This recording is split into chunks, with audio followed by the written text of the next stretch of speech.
Ram Ram friends, ఒక సత్తాగల నాయకుడు ఒక దేశాన్ని పాలిస్తే ఇలానే ఉంటుంది. Officials at this big meeting today that blood and water cannot flow together. అదే ఒక జోకర్ పాలిస్తే ఇలా ఉంటుంది. ఇది నయా భారత్, మోడిఫైడ్ భారత్. మొట్టమొదటిసారి భారత్ రావి నది నుండి పాకిస్తాన్కి నీరు వెళ్లకుండా పూర్తిగా ఆపడం జరిగింది. ఇది ఒక వ్యూహాత్మక నిర్ణయం. చెప్పడమే కాదు, చేసి చూపించారు. పాకిస్తాన్కి మన దేశపు నీళ్లు వెళ్లడం ఆపేస్తాను అని 2016లో చెప్పారు. ఈ రోజున చేసి చూపించారు. ప్రతి చుక్క నీరు హిందుస్థాన్లోని పంజాబ్, జమ్మూ కాశ్మీర్లో ఉన్న రైతులకి తీసుకొస్తాను అని సంకల్పం చేస్తున్నాను అని చెప్పారు. 70 ఏళ్లుగా కాంగ్రెస్ చేయలేని పనిని మోదీ గారు చేసి చూపించారు.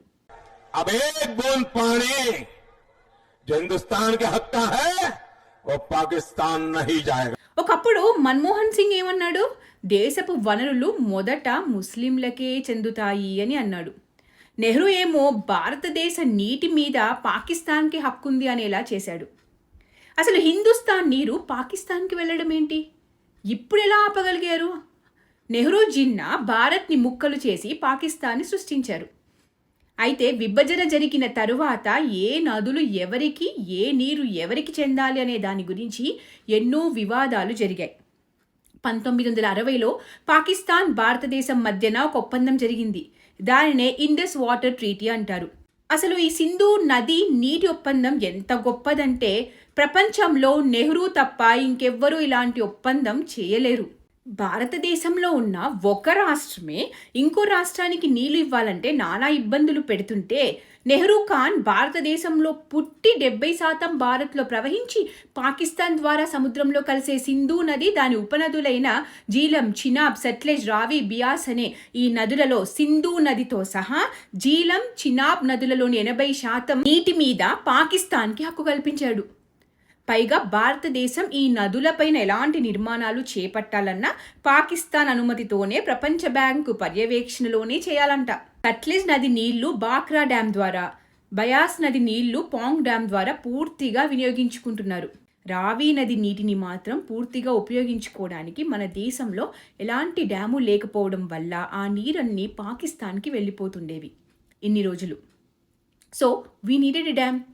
కట్టడం అంత కష్టమా? 60 ఏళ్లలో జమ్మూ కాశ్మీర్లోని వేలాది ఎకరాల వ్యవసాయ భూములకు నీరందించే అవకాశం ఉన్న షాపూర్ కంది డ్యాం ప్రాజెక్టుపై ప్రధాని నరేంద్ర మోదీ అత్యధిక ప్రాధాన్యత ఇచ్చి 458 కోట్లు కేటాయించారు. ఈ షాపూర్ కంది బ్యారేజీని పూర్తి చేయకపోవడం వల్ల మన నీరు ఉచితంగా పాక్ దేశానికి 60 సంవత్సరాలుగా ప్రవహిస్తుంది. ఈ ప్రాజెక్టు పూర్తి అవ్వడంతో ఇప్పుడు జమ్మూ కాశ్మీర్లో కతువా మరియు సాంబా జిల్లాల్లోని 32,000 హెక్టార్ల భూమికి సాగునీటి అవసరాలకు ఈ నీటిని వినియోగించుకుంటున్నారు. ఇది జమ్మూ కాశ్మీర్ మరియు పంజాబ్లలో వ్యవసాయ మరియు ఆర్థిక వృద్ధికి దోహదం చేస్తుంది. దీనికి పాకిస్తాన్ సింధు నది ఒప్పందాన్ని చూపించి అడ్డుకోవాలని చూసే ప్రయత్నం చేస్తుంది. ఒకప్పుడు సింధు నదిపై నిర్మించే ప్రతి ప్రాజెక్టుకు పాకిస్తానీ ప్రతినిధులు చూసిన తర్వాత కానీ నిర్మించేవాళ్ళు కాదు. ఇప్పుడు మోదీ వచ్చాక ఆ పద్ధతి మార్చారు. మీకు ఇబ్బందిగా ఉంటే దిక్కున చోటు చెప్పుకోండి అని ముఖం మీదే చెప్పేశారు. ఇప్పుడు ఏం చేయాలో తోచక చస్తున్నారు పాకిస్తాన్ వాళ్ళు. అసలు ఆశ్చర్యకరమైన విషయం ఏమిటంటే మన దేశ ప్రధాని మన దేశం నష్టపోయే నిర్ణయం తీసుకొని అమలు చేయడం నెహ్రూ లాంటి వాళ్ళు. పైగా ఎప్పుడైనా యుద్ధం వచ్చినప్పుడు ఈ ఒప్పందం రద్దు చేసుకోగల అవకాశం ఉండి కూడా ఇన్ని యుద్ధాల తర్వాత కూడా సంవత్సరాల పాటు ఈ ఒప్పందాన్ని కొనసాగించింది కాంగ్రెస్. ఇంత ప్రాముఖ్యత గల ప్రాజెక్టు 60 సంవత్సరాలు ఎందుకు ఆలస్యమైంది అంటే గత కాంగ్రెస్ ప్రభుత్వాలకు దీర్ఘకాలిక సమస్యల పరిష్కారం మీద సరైన ప్రణాళిక, చిత్తశుద్ధి లేదు కాబట్టి. రావి నది నీరు ఆపేస్తే పాకిస్తాన్ ఎక్కడ ఇబ్బంది పడుతుందో అని కాంగ్రెస్కి ముందు నుండి స్వతహాగా గల పాకిస్తాన్ అంటే ప్రత్యేక అభిమానం కనపడుతూనే ఉంది. అసలు విదేశీయులు ఈ దేశాన్ని పాలించినప్పుడు కూడా ఇక్కడి ప్రజలకి ఇంత ద్రోహం చేయలేదేమో.